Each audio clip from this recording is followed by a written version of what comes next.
Dear Ofcom, and Ofwhat, and Ofgen, I'm sorry, but you all have to share the same letter. All my utility bills came at the same time, and now I can only afford one stamp. Actually, there should be one body that controls all of you off types. Maybe off. No, that sounds like something you'd shout at a cat. Off all. Yes, awful. When something's been carved up or privatised, you handle the bits that no one wants. Anyway, you're supposed to keep on top of our utility companies. So how come they seem to be tearing round like a bunch of 8-year-olds who run amok in a Red Bull factory? They're your kids, Awful, and if you were a good parent, you'd make them behave. My name is Tom Wrigglesworth. I am a comedian, or, if you prefer, an independent regulator of chuckles.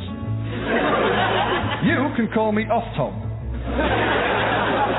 I'm writing to ask how we've managed to get ourselves into the pickle we're in with our utilities, and more importantly, how you intend to get us out of it.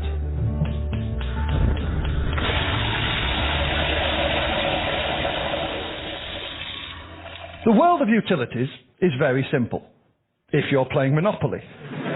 Waterworks, electric companies, it's 150 quid a pop, no questions asked.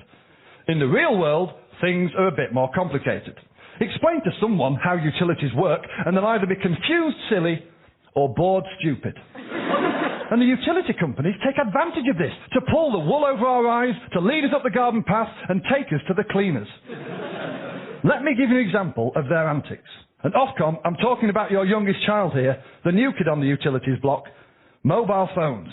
I planned a trip to India last year, and we've all made the mistake of using our mobile phone in another country. You shop about, get the best deal on flights and hotels, then, whilst abroad, you accidentally answer your phone.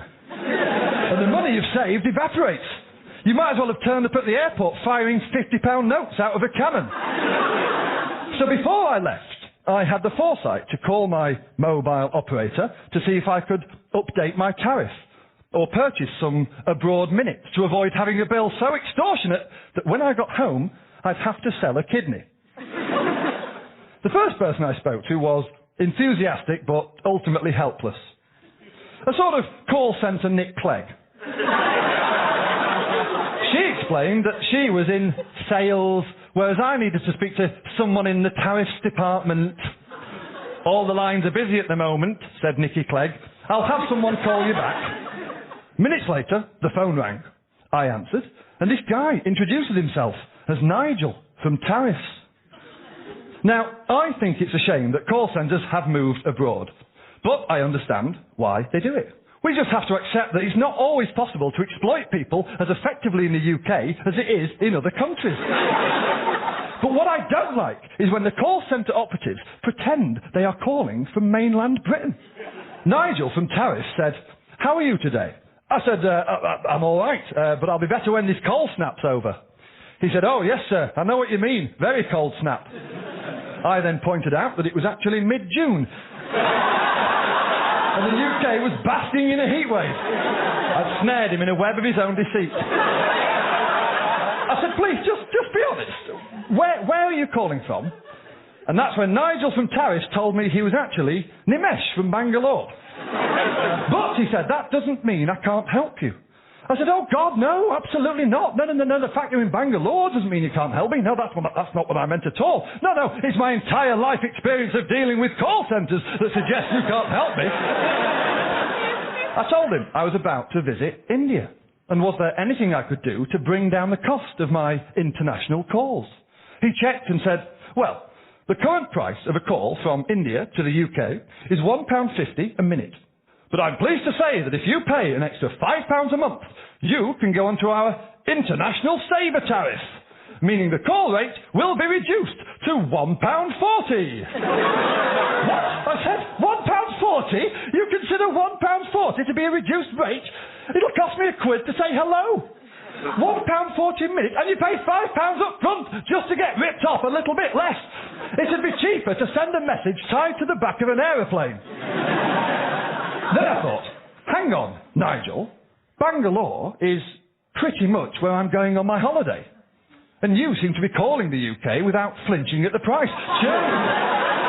Churning through pre-written scripts regardless of what I say, like the world's worst choose-your-own-adventure. I'll tell you which tariff I want, Nigel. I want the tariff you're on.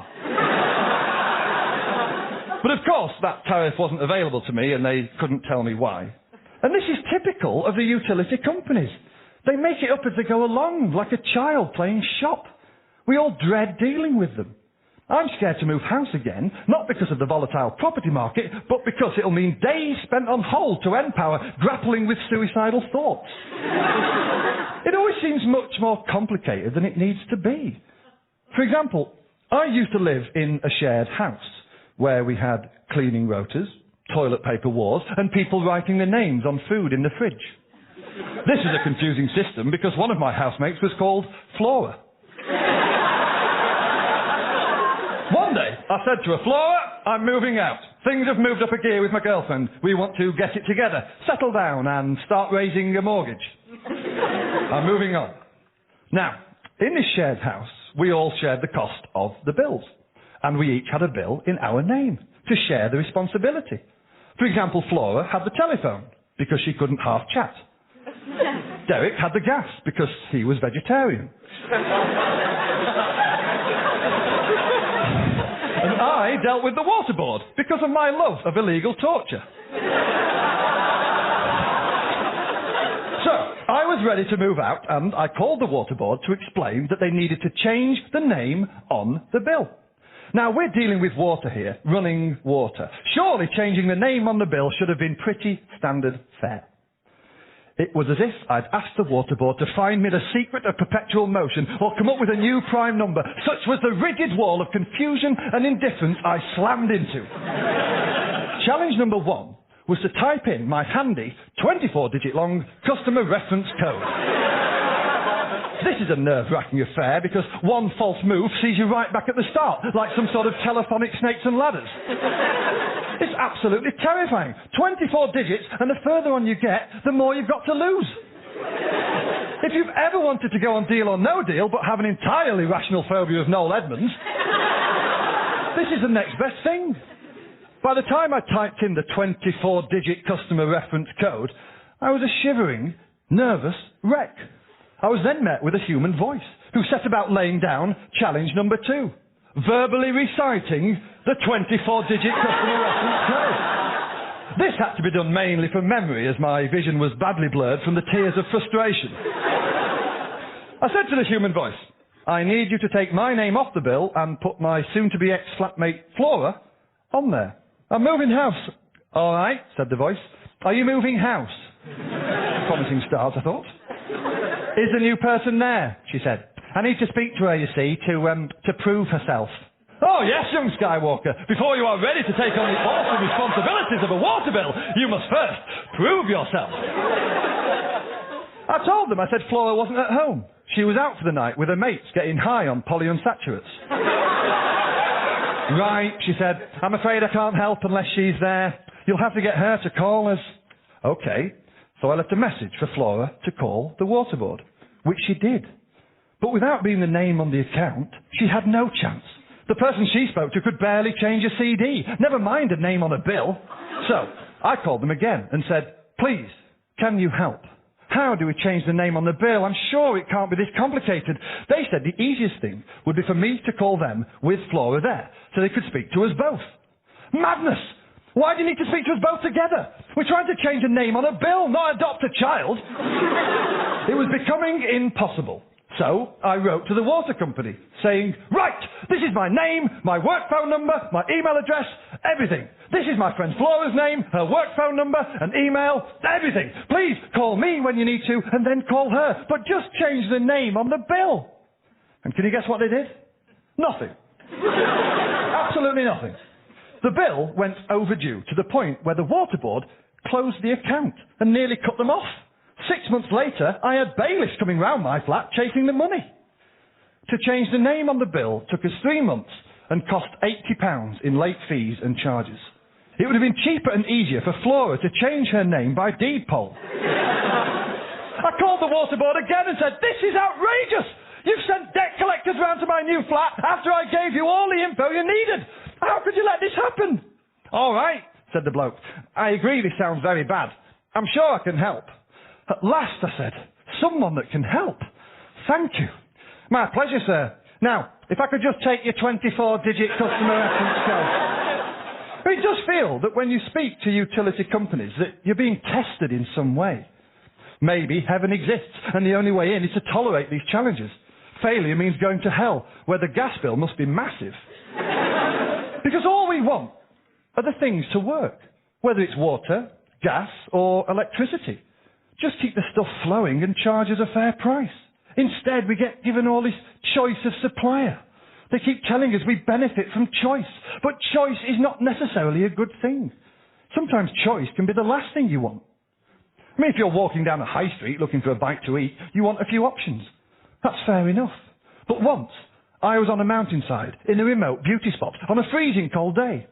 I walked into the only pub for miles around, wanting nothing more than a drink and a plate of something hot. That's all. Something hot. I wanted a ruddy-faced farm girl to plonk me down at a newly wiped table and say, "Right you, brace yourself for goulash." I didn't want choice, but that's what I got, in the form of this menu, the size and weight of a book of carpet samples. This massive tome contained every recipe ever conceived. I had to choose between Indian, Chinese, Italian, all of it frozen rubbish, because choice doesn't automatically make something better. I mean, imagine if you rang for an ambulance and they said, "We have a wide choice of ambulances." How many people is it for? One. Okay. Now, can I interest you in any of the following? Bandages, crutches, stretchers. Oh, it's currently 3 for 2 on ice packs. Just everything. Just send an ambulance. Okay, and finally, what sort of driver would you want? We've got Indian, Chinese, Italian. I don't know, Italian. Good choice. He drives like he owns the road. Now, I'm not a communist. That's not my scene at all. Up until very recently, I thought Che Guevara was a kind of superfruit. But I think a true democratic society would allow us to choose what we get a choice about. I like a choice of wallpaper, but I don't need a choice of utility companies. Then how rubbish would that have made the speech in Trainspotting? Choose life, choose a career, choose a family, choose your friends, choose Scottish Power. And then there are all these adverts explaining why you should choose one utility company over another. But there's no difference in what you get. It's the same stuff, the same pipes, the same meters, same wires. The only thing that changes is the name on the bill. Or not if you're with my old water company. It takes a special sort of marketing genius to sell us something we already have. You don't hear people saying, "Is it just me, or has the microwave got quicker since we moved to N-Power?" But we all go along with it. We all go along with the whole thing. And we jump through hoops to save 14 pence per month. A little while ago, I got stopped in the street by a man with a clipboard who worked for an energy company. I didn't want to be stopped by him, obviously, but it was unavoidable.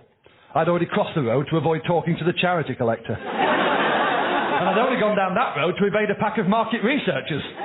In fact, the only reason I'd left the house in the first place was because Jehovah's Witnesses were going door to door. Not really, I was actually out buying a birthday present for my niece. I got her a lovely rocking horse. You see, Othel, I was being a good adult, looking after the children. Now, this man with the clipboard was offering me cheaper gas. He had a laminated document which confirmed that everything would now be cheaper. I thought it must be true if it's laminated. It's the modern-day equivalent of something being written in stone. That's what we'll all be saying in the future. Are we definitely meeting at 8 o'clock? Well, it's looking good. We're pretty confident, but hold fire, it's not laminated yet. This guy was from the electric board, but his gas was cheaper. And like a fool, I signed up. As soon as the switchover was confirmed, I started to get these snarky letters from my old supplier, slagging off my new one. It felt like a custody battle. I imagine ending up with British Gas Monday to Friday, then Southern Electric at weekends. I've even heard of single fathers dressed as Batman taking EDF out for a Happy Meal at half term. I was now getting my gas from my electricity company. Crazy. But if I find all of this baffling, what would someone of an older generation make of it all? My grandmother is in her 90s. She still calls Prince Philip the Queen's new fancy man. I'm worried that my granny will run into one of these laminated sheet merchants, switch everything around and self-combust with the confusion of it all. So, I put myself in her shoes and dashed off this letter, which I sent to several energy companies. To whom it may concern, up until recently you supplied our gas/electricity. In a fortnight's time you will be our new supplier of electricity/gas. Please delete as appropriate. I am writing in order to clarify our new utilities arrangement. I assume that, since we have switched suppliers, our electricity will soon be coming via the gas pipes and our gas will come out of the mains sockets. This should prove no problem for our built-in gas oven and electric hob. Once we've made the switch, roasting and baking will be done on the hob, while stir-fries will be thrown together in the oven. Incidentally, my husband Arthur and I were recently given a Ken Hom's hot wok and have taken to it like a duck to hoisin sauce. Like the Chinese themselves, we find the wok both full of surprises and revolutionary. But we are concerned about the effect on the electric fridge freezer and the gas boiler. Arthur has rightly pointed out that when switchover occurs in 14 days, the current setup will see 240 volts of electricity coming through the gas pipe and connecting straight into the boiler tank full of water. This would be, my husband insists, a bloody death trap. In order to stave off disaster, Arthur has decided to swap the boiler and the fridge freezer over in advance. He's already managed to transport the fridge and its contents to its new home, the upstairs landing. The task made no easier by the 90-degree turn, the fact we just completed the big weekly shop and his IBS. However, we are struggling to remove the boiler from the gas pipes. Arthur has suggested that we should just go at it with heavier tools. Whilst I admire his enthusiasm, I'm not so sure. Please write back if we're about to do something we shouldn't. I have no wish to repeat the infamous grouting disaster of 1989. Sincerely, Mabel Bradley. I basically wrote a letter suggesting my granny was about to hack through a live gas main and blow the whole street to pieces. But the destruction of a postcode didn't seem to show up on their priority list. They never replied. As far as they were concerned, R.I.P. Granny Mabel. But if I achieved nothing else, at least I'd wasted a bit of their time, because they certainly wasted plenty of mine when I switched suppliers. I mean, to start with, everything worked fine, and my outgoings had reduced by 14 pence a month. This was excellent because I was saving up for a Ken Hom hot wok. I'd also been offered a free boiler service to sweeten the deal. For a brief moment, everything in the Wrigglesworth garden was rosy. And then, one day, we were having a bit of a tidy up. My girlfriend Lulu found one of those keys that you use to bleed the radiators with, a small brass thing that had been gathering dust in a bowl. "What's this?" she asked. I should have said it's nothing and left it at that. But, like a responsible adult... Note that awful! A responsible adult! I said it's a key for bleeding the radiators. "Come, take my hand, child, for I have knowledge to impart." I demonstrated how it worked and then thought nothing more of it. But a couple of days later, the heating conked out. I figured the pressure had dropped, so I topped up the boiler. And the first time you do this is a moment like no other. It's like a plumbing bar mitzvah. Even if you fathered 10 children, grappled naked with a grizzly bear, or watched every episode of Top Gear, you won't feel like a real man until you've successfully used a filling loop. So the heating was all back up and running, and then we realised there was a louder than usual noise coming from the boiler fan in the airing cupboard. I was about to re-don my tool belt when Lulu reminded me that we'd been promised a free boiler call-out, and that now could be the time to play that joker. Good choice, I thought. There's no sense in hoarding a free boiler call-out. If you've got it, flaunt it. The plumber arrived and said, "It's the water pressure. It's too high." He seemed under pressure himself, sweating, overworked, tired. No wonder he was flagging. The poor lamb drank tea with only 6 sugars. His solution was to turn the pressure down. Sounded logical. less pressure, less work for the boiler fan to do. We thanked him, offered him another cup of damp sugar, and he went on his way. But a few days later, the boiler went down again, so I rang back. Thankfully, by this point, my new supplier had provided me with a handy 24-digit customer reference code. So I managed to get through within hours. A different plumber arrived and, sucking his teeth, said, "Oh, you've got a problem here. The whole system's on the verge of a breakdown. We need to get all these pipes replaced as soon as possible. These will just keep clogging up with iron particles. They're too small to be power flushed." I didn't understand what power flushing was or where iron particles come from. He should have just held up a flashing neon sign that said, "Tom, you are going to spend a lot of money." I looked at Lulu and asked if she was satisfied with the results of her key-based curiosity. The electric board, who were now supplying my gas, offered me a choice as to when the workmen started. And soon after, a two-man installation team were in my kitchen discussing access to the pipes. The first engineer, I say engineer, I mean hairy palm sack of meat scrapings, said, "We're going to need to shift some of this furniture." "All of it?" I asked. "Yep," he said. "Standard procedure." So he started moving the tables and chairs into the corner of the room, piled up next to the new rocking horse. Not only did the workmen have the look of the Chuckle Brothers, as they moved a table, they actually said, "To me, to you." So with everything squashed into one corner downstairs, Barry and Paul hammering away upstairs, we get about an hour into the job when water starts pouring through the kitchen ceiling. Did it land safely on the spot we'd just cleared? No. It poured directly onto the bit that was piled high with all our furniture. The rocking horse was soaking wet, suggesting that not only had we managed to lead a horse to water, but we'd also made it drink. I ran up the stairs and said, "Guys, you've hit a pipe or something because my kitchen now has a decorative water feature. While it might look lovely on a rockery, it's not so good splashing off the sideboard." The Chuckle in charge came to look. He had been busy attempting to tighten a bolt with the wrong end of an adjustable wrench. While I cleared the area and got a bucket, he told me that it was just water draining from the old system. There's nothing that can be done about it. Nothing can be done? What happened to my choice? By now, the ceiling was totally drenched and appeared to be bulging towards the centre. Chuckle Brother number 1 looked a bit pale and chewed his lip. "Well, it's just one of those things," he said. "I mean, this is bound to happen when you're undertaking an improvement." "What? An improvement," I said. "One of those things? Last week, we had a minor problem with our boiler. Now, you've ruined half my furniture, drunk all my sugar, and nearly drowned an innocent rocking horse.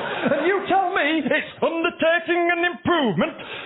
Just as the word improvement left my lips, there was a kind of sharp cracking noise, followed by a massive crunch, as the whole ceiling came crashing down. Everyone leapt to the edges of the room, which was now filling up with dust, water, and swear words. As the debris settled, you could see that Chuckle Brother number 2 had fallen through the ceiling and landed squarely on the rocking horse. Soaking wet and confused, he rubbed the dust out of his eyes and looked down at his pine and leather steed. Then he turns to me and said, "We seem to have hit a snag." A snag is when you try and make a pasta sauce and you discover that you don't have any garlic. That's a snag. A snag is going swimming and forgetting your trunks. Pulling your ceiling down is a total disaster. Chuckle Brother number 1 appealed for calm. Flapping his clipboard, he shouted, Barry, get off that horse. You make us look like cowboys."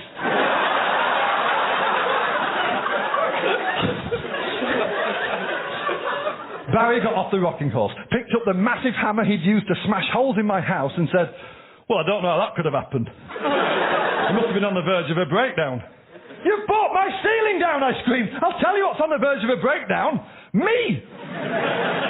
1 week ago, we were sat here. It was warm and dry, and we dreamt of knocking the kitchen through and turning the bathroom into a wet room. Now, you've knocked me upstairs through and turned the whole house into a wet room. Chuckle Brother number 2 went back upstairs to survey the damage and see if he could find any banana skins to slip on or doors to glue himself to. While Chuckle Brother number 1 turned to me and said, "I think we should turn off the electricity. Where's your fuse box?" I was wringing a mop into a bucket when I said, "It's over there," and gestured with the mop.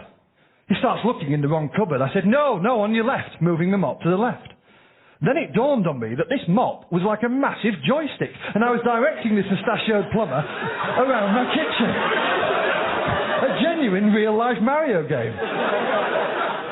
Eventually, he found it and shouted, No, this is a gas meter. I'm after your fuse box. The electricity. Where does your electricity come from? I don't know what comes from where anymore. It's all changed around. It used to be so simple, now it's chaos. I don't know where the fuse box is. And do we really have to switch it off? I've got a fish tank. By the time it comes back on, they'll all be floating on the surface. It'll be like the end of Titanic. Just one angelfish floating along like Kate Winslet blowing a whistle. Chuckle brother number 1 shook his head. I'm afraid we have to switch it off. Standard procedure. After a ceiling's come down, we must turn off all the power to the house. Standard procedure? How many ceilings do you have to disappear through before your company acknowledges it as standard procedure? Chuckle brother number 1 wasn't budging. I'm sorry, sir, he said, but we need to switch off the power. You don't have a choice.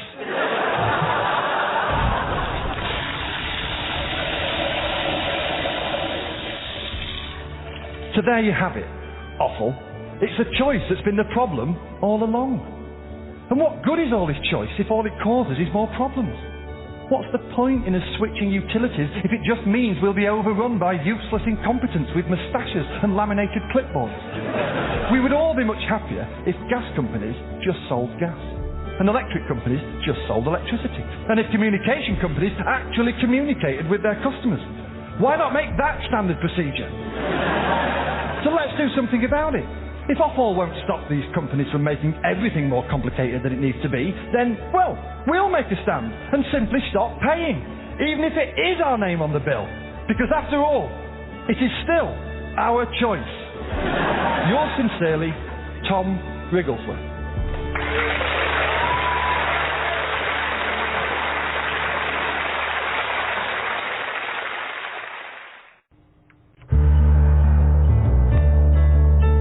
Dear Sir Mervyn King, the Governor of the Bank of England. Firstly, how you've got so far with a name like that, I'll never know. You sound more like a mobile wedding DJ.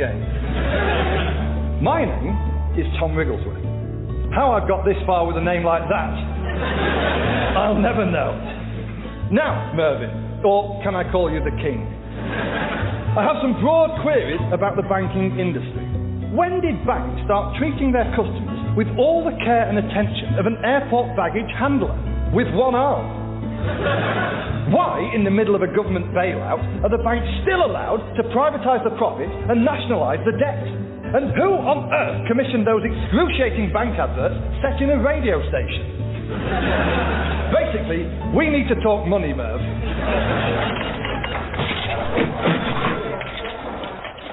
Now, in all fairness, the bankers have come out of the recent financial crisis bruised, battered, humiliated and despised by all right-thinking people. Or, in other words, they got off lightly.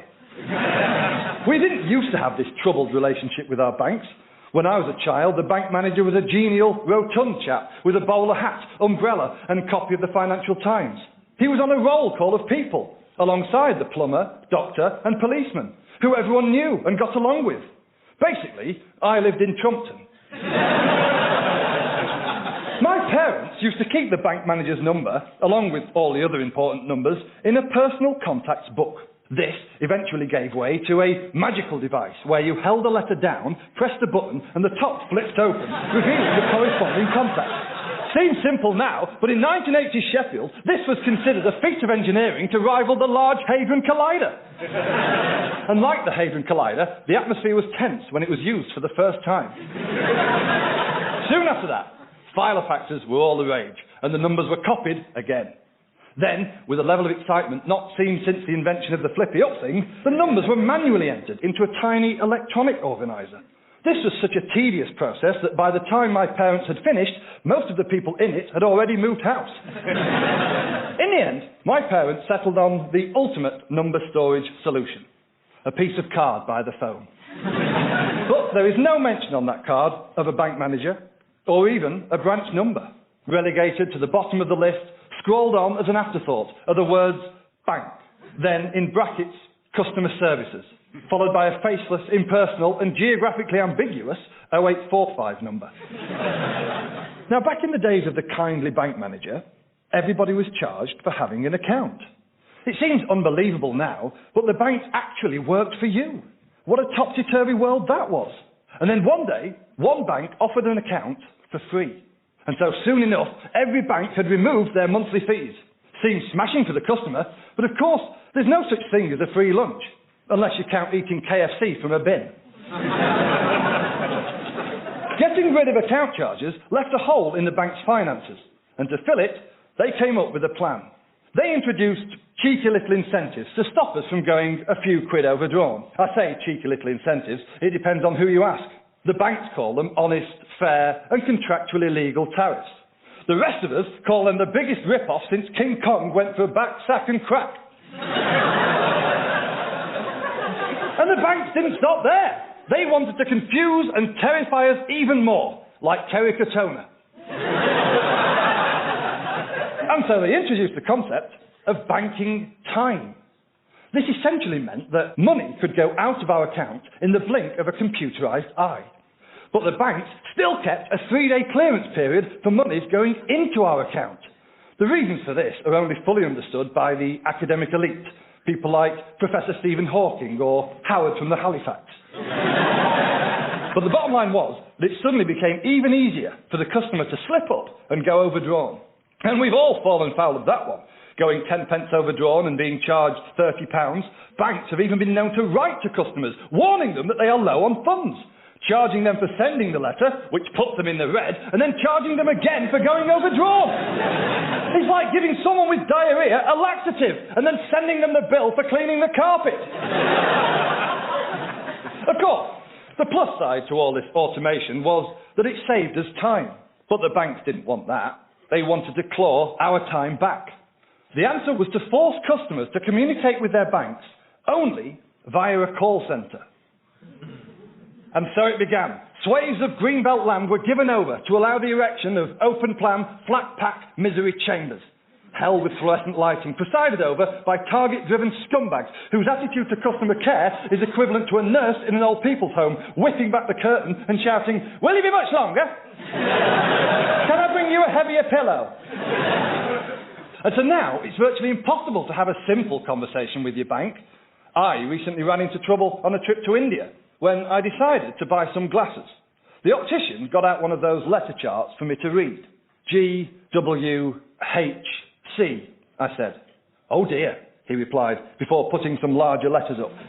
It turns out that the accent shift from Yorkshire English to Mumbai Indian is massive. And he completely misunderstood every single answer I gave him. Consequently, the first set of test lenses were horrendously blurred. Everything looked bright, but far away. It was like having a permanent near-death experience. In the end, I had to read the letters using the phonetic alphabet. I was sat there going, golf, whiskey, hotel, Charlie. Which, incidentally, is your average banker's idea of a perfect weekend away. After reciting what seemed like an entire series of countdown, the correct prescription was finally issued. I tried to pay with my debit card, which was declined. I tried again, nothing. "There must be a problem," said the optician. "Yes," I said, "I can't read the chip and pin numbers without my glasses."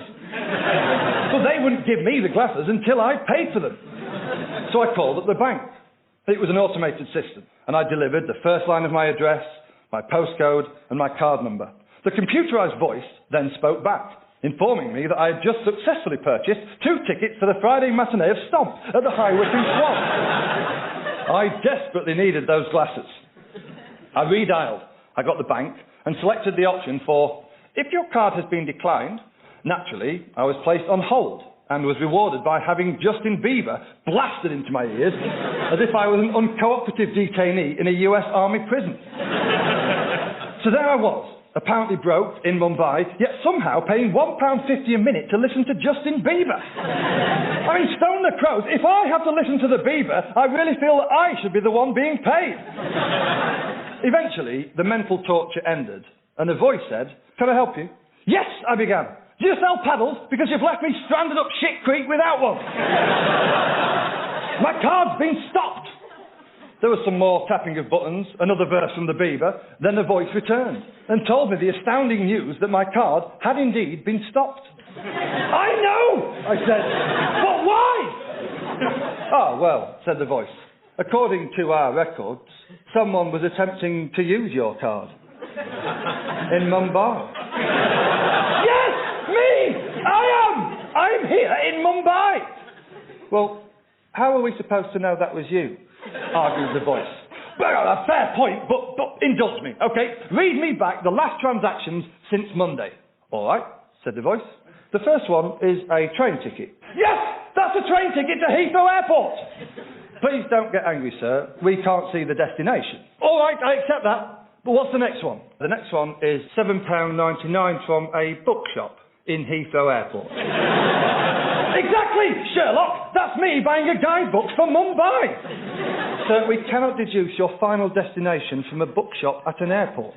No, I'll give you that, but the fact I was in an airport suggested I was going somewhere. I've not just gone to Heathrow to soak up the laid-back, anything-goes atmosphere. OK, I said, last one. What was my last transaction? The last one is a transaction at the currency exchange. Yes, and what did I do at the currency exchange? You changed £200 into Indian rupees. And you blocked my card because I turned up in Mumbai. My word, if this call centre work doesn't pan out, I'm sure Special Branch would find a vacancy for detective genius like you. Airport, guidebooks, and the purchasing of rupees? Where did you expect me to pop up? The Cheddar Gorge Visitor Centre? I can only assume that the people working in the bank must sit over a screen watching customers move about like ships on a radar, monitoring their every move, and if ever they go over the line, they just go, oh, block it, oh, there's another one, block it, block it, block it, block it. That's in front of a big corporate logo that says, if it's gone abroad, it must be fraud. And we've all suffered because of the inflexibility of our banks. I know I'm not the only one. I'm not even the only one in my family. Last year, my granny, Mabel, got into a bit of a pickle with her bank, resulting in her being on the wrong end of several penalty charges. The first thing she did was to write to her bank to voice her concerns. Well, that's not the first thing. The first thing she did was to put her teeth in. Somehow, a letter wouldn't sound right without her teeth in. And this is how it went. To whom it may concern, I am writing in order to ask for your expert advice. My husband Arthur and I have banked with you since our nuptials many years ago, and we have never created any bother. Indeed, Arthur's meticulous system of financial management has successfully seen us through the winter of discontent, the depression of the late 80s, and the dot-com bust. However, I'm afraid that our seemingly watertight system has now sprung a leak. Arthur, who in fairness has always been suspicious of animals kept in captivity, has been severely injured during a visit to a local shire horse centre and has consequently been unable to make his customary trip to the local branch. Therefore, our accounts have not been subjected to Arthur's usual financial wizardry, and we have gone overdrawn, racking up 6 separate penalty charges. Unfortunately, Arthur's infirmity has also impacted negatively on his burgeoning career as an eBay entrepreneur, a sideline we rely upon to cover our outgoings. With this income stream now suspended, it is with great regret that I admit that we are incapable of paying the penalty charges. I have tried to keep my anxieties hidden from Arthur, but I fear he is growing ever more suspicious. Twice now he has caught me weeping into the rhododendrons. Please advise me on how best I can remedy this dreadful situation. I do not wish to be another Nick Leeson. Abel Bradley. So you see, when my granny Mabel writes a letter, she writes a letter. Unfortunately, the bank's response was less verbose. They just said, "Dear sir or madam, please call us immediately to discuss your financial position." So that's what Granny did. She got a statement with the 6 separate penalty charges, and she dialed the call centre. Now, for the record, call centre staff aren't actually there to help you. They're there to try and sell you extra financial products.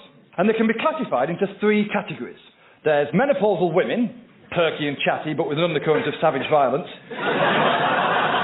Out-of-work actors, empathetic and dramatic but with an undercurrent of savage violence. Or bewildered chavs, where the savage violence isn't an undercurrent, it's blatant. Looking after this motley crew is a team leader who, rather than being a genuine team leader or natural people person, is simply the best seller of the lot. So when you, the customer, complain and ask to talk to the manager, you're not put through to someone more helpful. You're put through to someone more pushy, slimy and target-obsessed than the person you've just spoke to.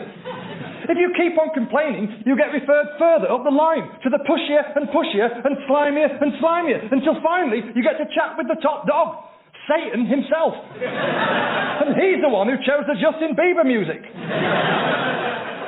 Each team leader sits beside a whiteboard showing names and statistics.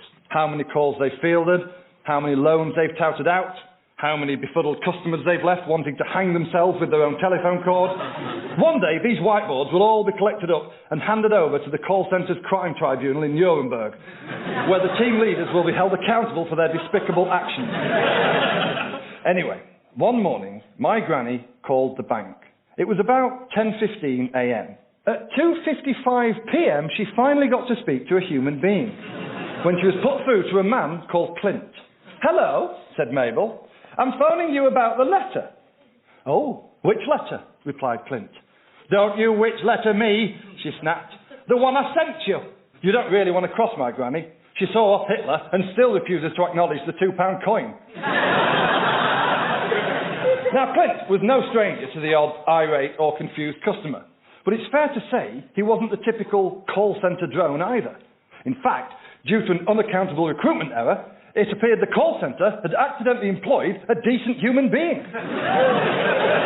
Consequently, he hated his job and he hated his boss.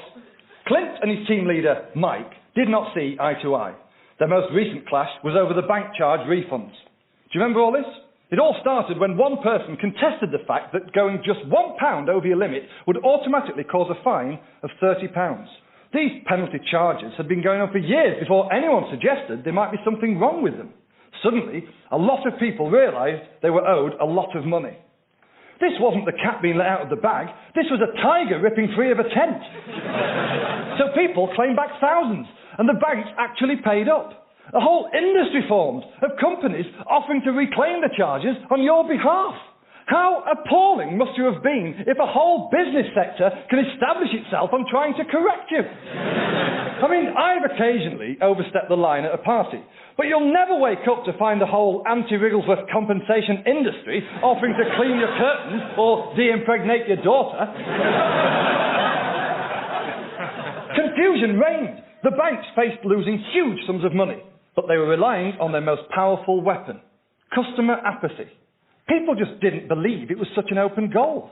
They didn't claim because they assumed they wouldn't win. Why bother? I mean, it's so British. It makes you proud. Eventually, it went to the High Court, who ruled that the Office of Fair Trading, representing the customer, should be allowed to assess the cost of the penalty charges for fairness. Now, given that an independent body had already worked out that the actual cost of the bank was about £4, it looked like it was in the bag. The taxpayer thought it was game, set and match, but the banks decided they were playing best of three. So off we all went to the appeal court. And we won that too. The charges were about to be declared unfair when the banks turned round and said, "Hold on, what about next goal wins?" So the whole thing got referred to a new Supreme Court. Surely the great British taxpayer couldn't snatch defeat from the jaws of victory this time. Meanwhile, back in the call centre, the case was causing real friction between Clint and his team leader, Mike. Mike was a perpetually sweaty 40-year-old with a remarkably soft voice for a man whose neck appeared, from most angles, to be wider than his head. No one really knows how the Egyptians built the pyramids, and no one really knows how Mike ended up looking like one. Mike had been a team leader for 9 months. 9 months is practically gold watch time. Some people last as little as 2 hours before declaring they'd rather staple their eyelids to a desk. In fact, some people staple their eyelids to a desk as a coping mechanism. Mike actually started at the same time as Clint, but his sheer hunger for money meant he was constantly earning the highest commission.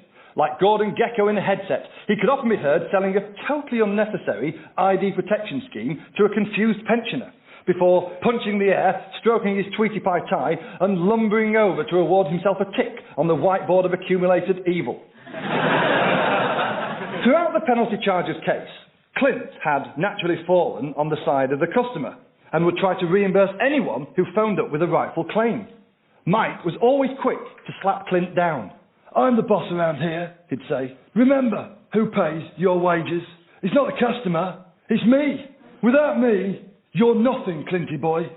Meanwhile, back in the Supreme Court, the law lord looked at the evidence and in the biggest shock to hit the world of justice since Columbo last used the words, "just one more thing," they ruled in favour of the banks. Unbelievable. We'd lost. Because according to the Lords, no one was allowed to investigate if the charges were fair. It wasn't necessary for the banks to divulge their costs of operation. I mean, you can't expect them to give away their secrets. It'd be like Colonel Sanders giving up his blend of herbs and spices. Amazing. It's a complete stitch-up. Because when you think about it, it was us, the taxpayer, versus the banks, who, when the going got tough, were bailed out by the taxpayer. So it was the taxpayer versus the banks and the taxpayer. We were effectively boxing, not with our hands tied behind our backs, but with our hands tied to our necks, with bungee cords. So whenever we tried to jab at them, our hand would come slapping back into the side of our face. And the harder we jabbed, the harder we hit ourselves. When news of the Supreme Court travesty hit the call centre, Clint ripped off his headset in frustration. He knew he would have to spend hours on the phone to customers, explaining that the bank charges were now legal and that refunds were at the bank's discretion.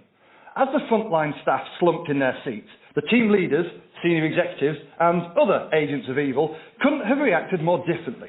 We're talking high fives, backslapping, fist bumping. It was one step away from a fully fledged mating ritual.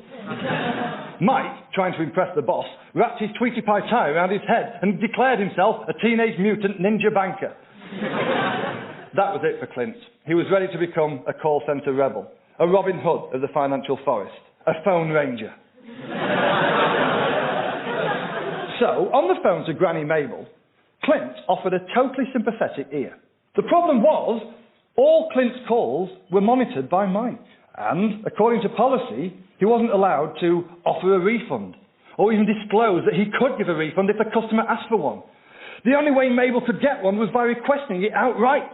What this meant was that Clint found himself participating in a weird version of telephone charades. It was like a game show. Could he get Mabel, 94, from Sheffield, to ask for a refund without repetition, hesitation, or deviation? But Mabel didn't understand the rules.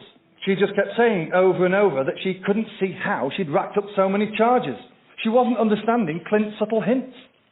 So Mabel asked to speak to the bank manager. Little did she know that this was about the worst thing she could do, because Clint had no option but to move the call further up the ladder, to his team leader, Mike. Mabel wanted to speak to the organ grinder, not the monkey, but that's not how call centres work. She was just put through to a bigger, more evil monkey.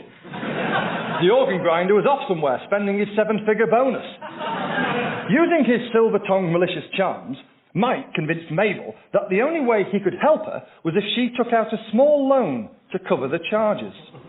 But, he said, it won't look good to say on the form that it's to cover bank charges. Let's put home improvements as the reason. Clint was stunned as he heard Mike not only sell her the loan, but add on a payment protection insurance plan, which was on highly dodgy ground. He was even more annoyed when Mike put the phone down, pumped the air with a sweaty fist, then licked his finger, touched his shoulder, and went... That's when Clint decided he was going to do something. Something potentially illegal, but morally heroic. He got Mabel's number from the computer system, and, on the way home from work, dialed it, prefixing it with 141 to hide his tracks, the modern equivalent of putting on the mask of Zorro. Mabel answered, and Clint, making a terrible attempt to hide his voice by cupping the receiver, said, "Listen, I'm from the bank. I spoke to you today. Please, call back and say you want to get a refund. Say you feel the charges are unfair and that you're making a request to get the money back. That's all you've got to do. Oh, and tell them that you don't want that loan." The next day, Clint arrived at work to find Mike already angry.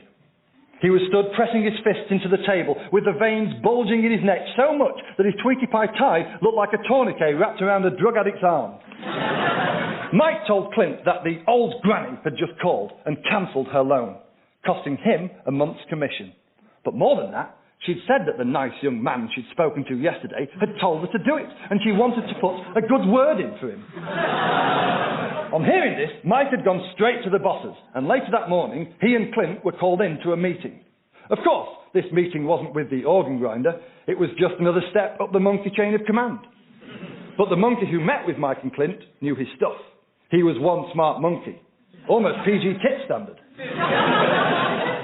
He had a very impressive job title, but let's just call him King of the Swingers.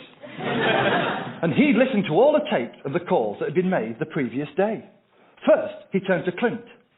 Clint, he said, I don't know if customer liaison is your thing. Do you think you've got what it takes to sell to the public? I think so, mumbled Clint, trying not to meet the eye of the jungle VIP, who was swinging gently in his tyre. There's a lot of bad PR knocking around the banks at the moment, said the King Monkey. We have got to be seen to be doing the right thing. And I can't afford to have what happened yesterday carry on for a day longer. I mean, imagine if all this lot got out. Your actions compromised all our codes of practice. Radiating smugness, Mike leaned back, massaged the knot in his tweety pie tie, and drummed his fingers on his chest. I tried to tell him, he said, but he just won't listen. He never has. Mike looked at Clint and winked. But the King Monkey just stared at Mike. I don't mean Clint, he said.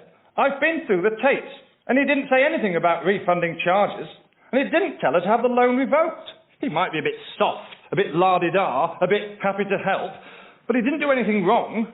What? Said Mike, who was now frowning like a dog doing a Sudoku. You're my problem here, Mike.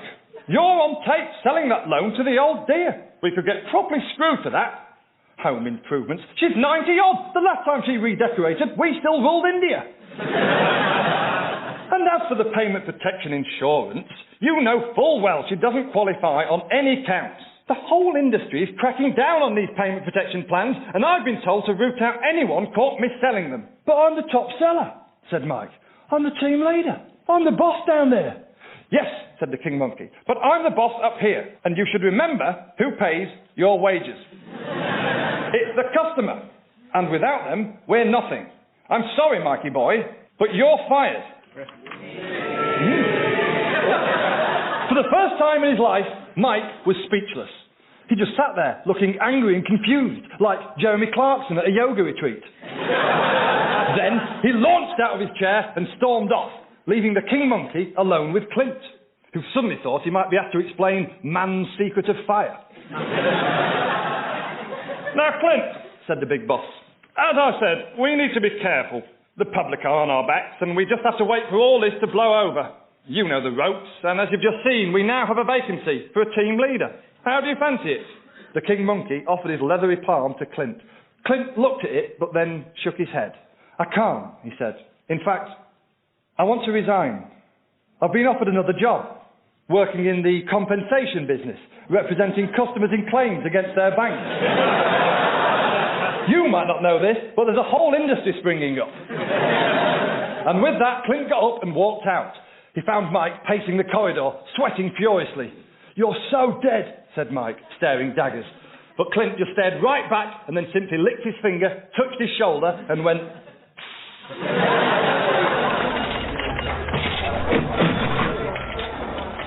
So you see, Merv, the King, what I'm asking for is that the banking sector keeps hold of the Clints and gets rid of the Mikes. Because there are good people out there, and they need to be given encouragement and responsibility. You may be able to lose in 2 courts, invent a third, beat us on a technicality and then take your ball home, but if we can just sow one good apple in each of your rotten barrels, hopefully we can spread a virus of decency throughout the whole banking sector. Until once again, there are bank managers who we want to know and who want to know us. We'll even keep your phone number on a little piece of card by the phone. But please, whatever you do, don't let them make any more of those terrible adverts. Yours sincerely, Tom Wrigglesworth.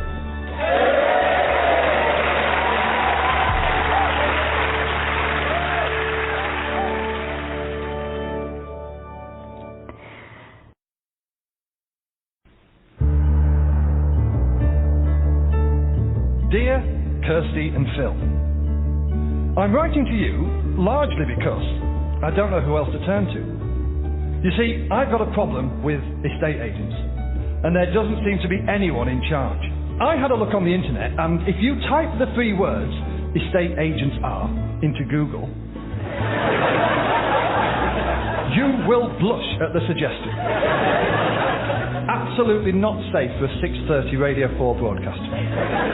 But as you two are the ones on television all the time, I assume you have a certain standing in the estate agent profession. Not that you seem to have that much expertise. According to you, the most important things when buying a property are location, location, location. Now, call me a pedant, but that's only one thing. If someone said to me, Tom, what would you recommend for lunch? And I replied, sausages, sausages, sausages. Apart from being a food expert, I'd be regarded as a half-wit.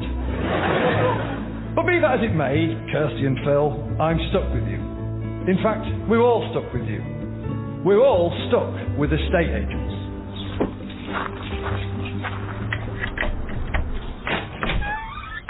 Now, you might say estate agents, known for their arrogance and deception, are an easy target. Of course, they wouldn't say they're an easy target. They'd say they were a modern, conveniently located target, boasting 2 contemporary rounded designs within easy walking of a bullseye. It's not going to surprise you when I say that estate agents aren't that popular or desirable. No one has ever grown up dreaming of marrying an estate agent. I firmly believe that more women fantasize about marrying convicted serial killers. I have no evidence of this, but I would, ironically, stake my mortgage on it. In fact, I suspect it's scientifically impossible to be nice about estate agents. The Dalai Lama, for example, is generally a pretty chilled-out kind of Buddhist. I mean, it does get a bit serious if you mention the Chinese, but get him on the subject of foxtons and the guy goes absolutely ballistic. See, what I'm wondering is, was it always this way? Was there ever a golden age of estate agents? Because I do understand that once upon a time, house selling needed someone to put the deal together. Unlike sheep or cows, houses couldn't be dragged along to market, unless you lived in a caravan. The world needed someone who could introduce people wishing to buy to people wishing to sell. So, estate agents forced their way in and started acting as a kind of non-sexual dating service. They used to sidle up to people in bars and go, excuse me, my friend really wants to sell his house to you, but he's too shy to ask you himself. I suppose that's where it all started, an awkward, uncomfortable experience. And it still is. I mean, I can't fathom it. Home is the most important place in our lives. So why, when we want to change it, do we kick things off by sitting down with a wrong-un in a cheap suit? Other important procedures aren't like this. Imagine needing brain surgery and having first to discuss things with a bloke called Slippery Gary. He's a bit of a geezer, he drives a Lexus, and he will call your wife darling. What are you after, mate? Fluid drain or frontal lobotomy? Mate. Estate agents call you mate. It's that over-familiarity that gets me. My friend owns a flat, which he rents out through a letting agent. They get 8% commission on all the rent. And when they ring him, they call him mate. Mate! This man is working for my friend and he calls them mate. Meanwhile, I owe the bank over £100,000 and they call me sir. Every other part of buying a house is dealt with by someone who has actually studied and taken exams. Someone who can offer a unique skill. From solicitors who are clued upon conveyancing, surveyors who can hold a clipboard and count, to mortgage brokers who have studied for years the complex art of how to make a computer say yes rather than no. And yet all these real industries are held together by a profession which requires no qualifications whatsoever. A profession which requires nothing more than a sharp suit and an ability to be so economical with the truth that even Jeffrey Archer would declare you a little bit shifty. They're the living embodiment of the rule that a little knowledge is a dangerous thing. They know practically nothing about buying a house, but we know absolutely nothing. And that tiny knowledge gap, that's what they use to make us agree to whatever they want. I'm quite sure they're capable of hypnotism. Whenever you meet an estate agent, never, ever look them in the eye. Never. This is how they snare you. They're like Paul McKenna with stamp duty. Once you look into their eyes, you're locked in. And the trouble is, if you try and resist their gaze and look up, you will see a hideous head of spiked hair holding so much gel it could cut glass. This laughable sight makes you think, oh God, he's going to think I'm staring at his hair. He's going to know I think it's ridiculous. Do something. So you lower your gaze. I can't look at their hair, you think, but you can't look into their eyes either, so you try and look down. But they knew you were going to do that, so they wear an inappropriately coloured tie with a huge knot. This massive knot confuses you. It makes you think they must have really small bodies. You mustn't stare at their little underdeveloped bodies, you think. It's rude to stare, it's rude to stare. I better look at them in the eye again. And before you know it, bang, you've been hypnotised. Hypnotised into believing that liaising with a solicitor is beyond your capability. That hammering in a for sale sign is a job for a professional, and that you've forgotten everything about the house you live in, so you'd better leave it to an estate agent to show someone round. All this for £3,000. And the fees don't make sense either. When I rented my first flat in London, the estate agent said, you also need to pay this £300 arrangement fee. I thought, what arrangement fee? What have you arranged? For me to rent the property. That's what your commission's for doing your job. I said, what is the arrangement fee for? The lady said, well, for arranging everything. As if I'd go, oh yeah, how foolish of me. I should have realised. I said to her, but you get commission for arranging everything. What have you actually done for the arrangement fee? Have you taken meter readings? No. Well, what have you done? Well, we've just arranged everything. But that's your job. And then she said something presumably intending to calm me, but what actually sent me over the edge. She said, look, everybody has to pay these fees. I said, I didn't imagine I was being singled out for special treatment. I mean, say I got a job in a sawmill and I spent my whole time sawing wood and then went to my boss at the end of the month to get paid. And I said, oh, hold on. You've given me my wages. Very nice. But I seem to be £300 short. You don't appear to have paid me my doing what I'm actually bloody supposed to be doing. And that's the problem. We let estate agents convince us that we need them. But when you stop and look at it, they're like Jerry Halliwell or Greg Wallace. Utterly pointless. Surely the clock is ticking for them. The matchmaking service they provided has now gone online, and I'm struggling to see what value they actually add. In fairness, some of them are trying to move with the times. You can see that with the shop fronts. Gone are the simple desks, telephones and computer screens. They've been moved to the back. The front of my local estate agents now resembles a modern bar. Although not a nice bar. The type of bar that would be full of estate agents. Rows and rows of glass-fronted fridges sit beneath coloured uplit shelves, sandwiching industrial-strength espresso machines. It's a dangerous place. It's possible to end up there on a Friday night pub crawl, wanting 2 pints of Stella and a glass of Pinot Grigio, and ending up laying down a deposit on a 3-bedroom semi. I wanted to test out some estate agents and find out whether they were as bad as I thought, or whether I'd got them all wrong, and they were actually much needed and highly skilled members of the community.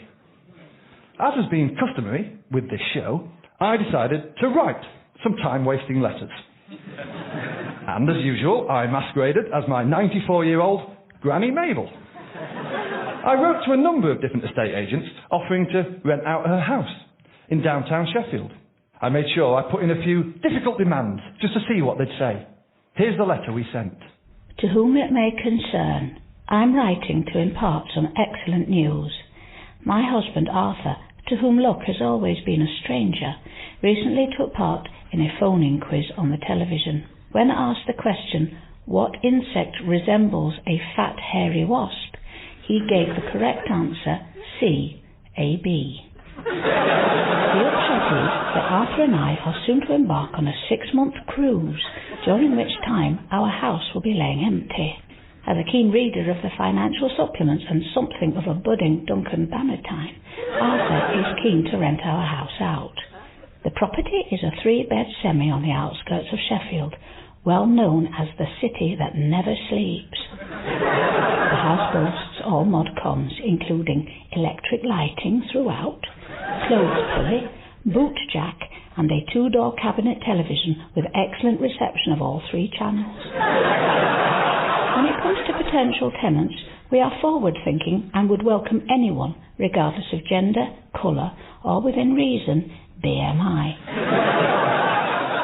However, Arthur has said he would rather not have a Lancastrian. There are 2 important things we'd like you to keep in mind when showing potential tenants around. Firstly, the boiler hasn't been serviced, ever.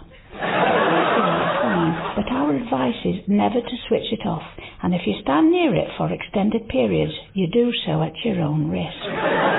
Secondly, I wouldn't show folk round on a Tuesday.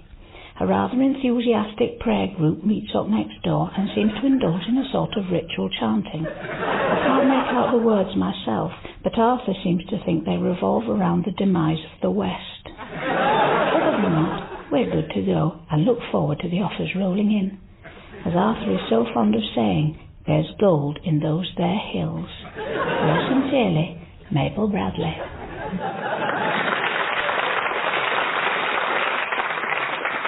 And guess what? None of this was a problem for most estate agents, who seemed happy to sidestep the sticky issue of the boiler and agreed to be busy on a Tuesday. Is it too much to ask that we are actually given all the details we need to make an informed decision? I feel more furnished with information when I buy a loaf of bread. I can understand that when you're selling your house, you think that an estate agent can get you more money. But you also need to buy a house. And the person selling that will have the exact same thought. So the net result is nothing. What you might have earned from selling, you've lost on buying. The only winners are the 2 estate agents who are now both $3 grand better off. You might have sold a house with a dodgy boiler, but you've moved into one with a terrorist training cell next door. All the lying doesn't benefit any of us. As far as I can see, it's like the estate agents are holding an endless, wild party at our expense. And in our house. And everyone is in on the action. The financial advisors are there, drinking all the cognac and trying to get the family pet high. The solicitors are there, trying to out-stupid dance each other. The surveyors are the only trustworthy ones. They're tidying up as everyone parties around them. And then there's the mortgage lenders who are going through your CD collection and nicking the ones they like. What amazes me about mortgage lenders is that during the boom period, they were offering 125% mortgages, as if that was ever going to be sustainable. You only get 125% from footballers,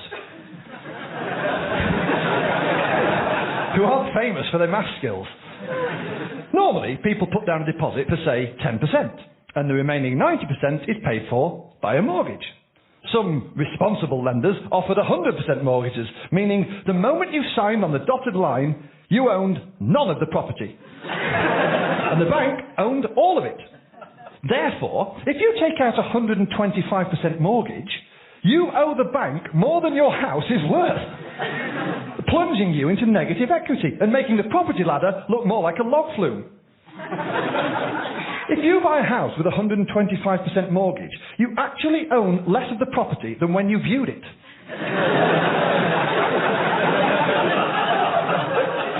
So a few years ago, my girlfriend Lulu and I decided to buy our first property. In fact, Lulu and I were first-time buyers, which was very exciting. Being a first-time buyer makes you kind of a newsworthy statistic. The number of first-time buyers rose this month as interest rates dropped. Brilliant, we're on the news. What I want to know is who are the last-time sellers? They never get mentioned. But they're as crucial to any property chain as anyone else. Virtually every string of properties that moves along must have a first-time buyer at the start, a sequence of people in the middle, and a last-time seller at the end, waiting to shuffle off the property ladder once and for all.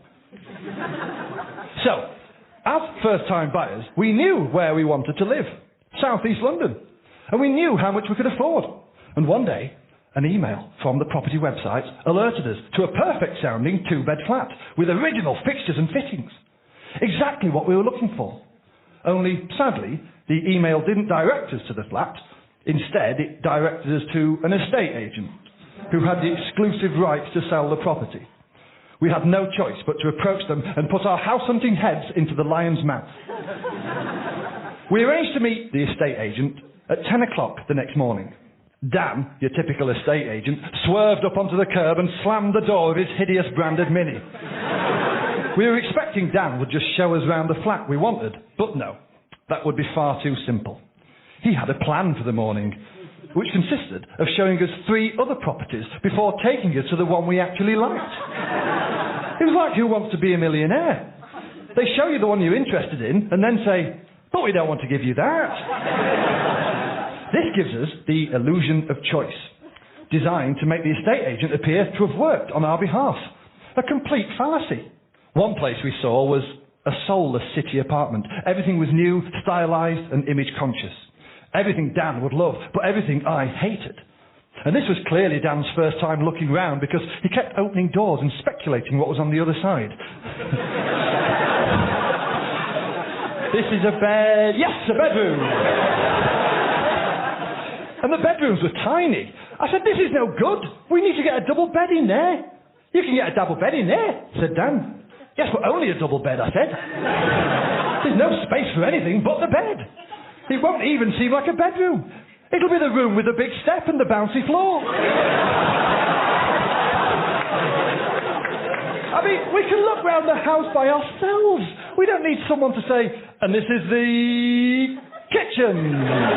Just in case you're about to snuggle up against the sink or try and take a shower in the fridge. When was the last time you looked around the house and the estate agent actually told you something you couldn't have seen for yourself? Something genuinely unique. I told Dan I wanted somewhere with character, somewhere with flaws. They've all got flaws, he replied. No, flaws, I said, with a W. He looked confused and walked off.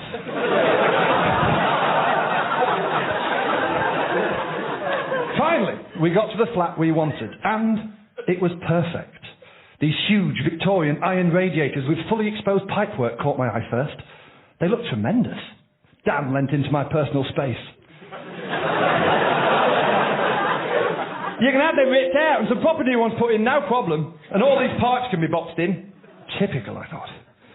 Every room in the house had character, individuality, and you could tell the current occupier didn't just exist here, they lived here. In full, eccentric glory. The memories from everything that had happened under that roof, every triumph and tribulation seemed somehow to still be there. Reverberating around, bouncing off the ceilings, the walls and the windows, which were massive and still had their original wooden frames. They also had the coolest feature I'd ever seen. Blinds on the inside that retracted down into the windowsill. I was marvelling... You might well know. I was marvelling at the unique mechanism when Dan swaggered up behind, shaking his head. It's amazing what people put up with, innit? Don't worry about them, he said. You can rip them out, no problem. Get some proper roller blinds from IKEA. This was a man who would look at the Taj Mahal and think, let's stick a nice conservatory on there. Lovely. Lulu and I fell in love with the place and put in an offer. I'd been recommended a mortgage advisor, Martin, from Frome. Now, Frome is in the West Country, and its main export is ice cream and yoghurt. But somehow the town also boasts an excellent mortgage broker. So, if you've ever needed cold refreshments, dairy products, or a smashing deal from Santander, Frome's your place. Now, owing to the fact that I'm self-employed and Martin is, well, a fiscal wurzel, the mortgage took a little bit longer than normal to sort out. But the bank promised it would be done within 6 weeks. Everyone knew this. The solicitor, the surveyor, everyone was fine with it. Everybody apart from Dan, the estate agent, who insisted on ringing me every day screaming, have you sorted your mortgage out yet? Every day at 10 a.m, then again at 2 p.m, just to pester, as if borrowing £250,000 had slipped my mind. Dan would call me and say, the seller is getting more and more agitated by the day, and there's a builder who's putting a rival offer, so unless I sort it out soon, the whole deal might be off. But we were so excited about potentially moving in that one night we drove over just to sit outside and fantasise. This being South London, it probably looked like a stakeout. Suddenly, a car pulled up. This woman got out and asked if we wouldn't mind moving. We appeared to be in her parking space. I could tell immediately from the 2 purple streaks in her hair and the gap-toothed smile that she was the owner of our flat. Well, her flat. "We're hoping to buy your house," I said. We were just admiring it." "Oh," she said, "are you the ones who have put an offer in?" "Yeah," I said. "Sorry it's taken so long with the mortgage. We're trying as hard as we can. Please bear with us for a few more days. And please don't sell it to that builder." "Oh, of course, that's fine," she said. "I've not had any other offers. I'm not in any great rush." "But the estate agent," I said. "The estate agent told me you were furious and there was another offer on the table." "No, not at all," she said. "I haven't spoken to them since last week. It's all ticking over nicely as far as I'm concerned." This was unbelievable. The more I chatted with the owner, Helen she was called, the more I heard about the history of the place. She invited us in and gave us a proper tour. Rather than suggesting we rip everything out and modernise, like Dan did, she told me about the radiators and exposed pipework and one of her favourite things, the window blinds that receded into the windowsill. We got along perfectly well, as I did with the solicitor and the surveyor and the mortgage advisor. It seemed everyone got along fine, but Dan. Dan just existed in the middle of everything, causing arguments. And he didn't do anything other than pressurise me. Dan couldn't value a house if it was built out of £1 coins. He couldn't conveyance a deal if... Well, I can't make a joke here because I don't actually know what conveyance means, but I bet he couldn't do it. He couldn't even show me round properly. He knew nothing about the house. The only thing he'd done of any value was keep the keys. And that's the problem. I don't doubt that there are some nice people who are estate agents, but the profession is basically unnecessary. If all you're doing is holding the keys, then your entire job can essentially be replaced by a hook.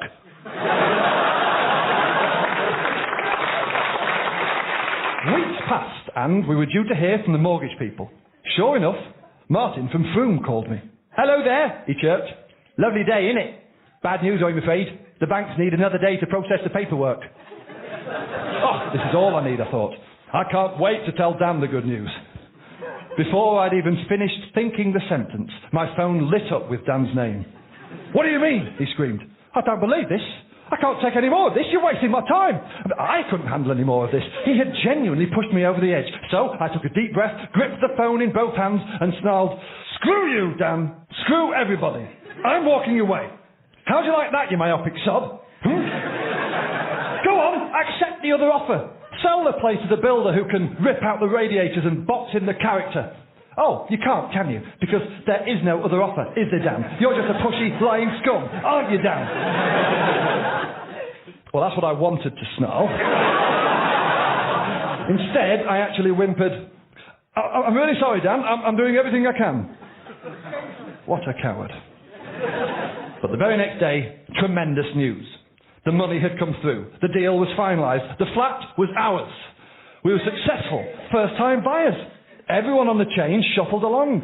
And somewhere, a last-time seller slipped off the end of the property ladder. No doubt in the estate agent's testosterone-filled office, Dan was celebrating his commission by hassling some poor soul about a company car upgrade. The day came for us to actually move in. We arranged to meet Dan at our new house so he could give us the keys. We arrived early. Dan obviously arrived late. I can't begin to tell you how much I hated this guy. He insisted on showing us in, welcoming us to our new home. All part of the service, he said, making me genuinely want to go outside and disconnect the brake cables on his brand new Lexus. "Here you go," he said, and offers us a keyring with 2 sets of keys on it. "Great," I said. "Thanks. Pleasure doing business with you," said Dan. And that was it. He walked out of the door, leaving us alone for the first time in our new flat. Amazing feeling. We walked around proudly from room to room, opening the doors, going, "And this is the bath." Yes! We just couldn't stop imagining where things were going to go, mentally kitting out the whole flat before we decided our first meal in our new home would be fish and chips. Sitting on the floor, eating out of the paper. Perfect. We bounded to the chippy, telling anyone who'd listen that we'd just moved in. But this was London. Anyone who'd listen actually meant nobody. But this couldn't diminish our joy. We strode back up the drive, oozing ownership with every fibre of our beings, when... massive problem. The keys didn't work. Not one key from either set would open any door. Oh my God, I thought. Dan has given us the wrong keys. The wrong keys. The only thing he was truly accountable for in this whole process, while everyone else was out doing real jobs like checking the house won't fall down, or picking over contracts with a legal eye, or getting the computer to say yes rather than no, this walking catastrophe had one responsibility: to give me the right set of keys. And he's done it wrong. By now, it was too late to contact Dan. He'd be propped up in a bar somewhere, spending our money. Worse than that, our car keys were inside the house. We were stuck. We were stranded. We'd gazumped ourselves. Our first night in our new home, and we had to call a locksmith.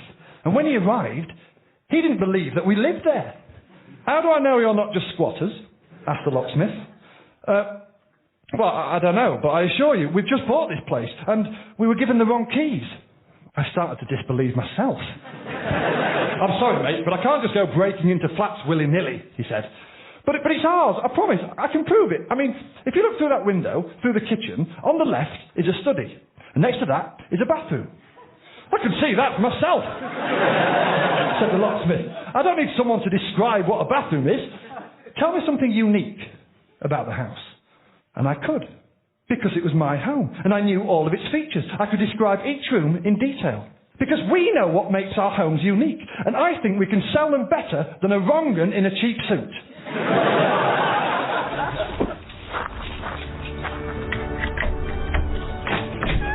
So you see, Kirsty and Phil, I think we can manage without you lot, thanks very much. I'm not saying all estate agents are bad people. I wouldn't be that cruel. No, what I'm saying is that your entire industry is pointless. Most of us buy holidays without travel agents, so why do we think we still need estate agents? As far as I'm concerned, estate agents are like fairies. If we ignore them and stop believing in them, like an itch, they'll go away. So let's choose to deal in person. Let's stop the deception. Let's end this party at our expense. Let's make estate agents the last time sellers, and push them off our property ladder for good. Yours sincerely, Tom Wrigglesworth.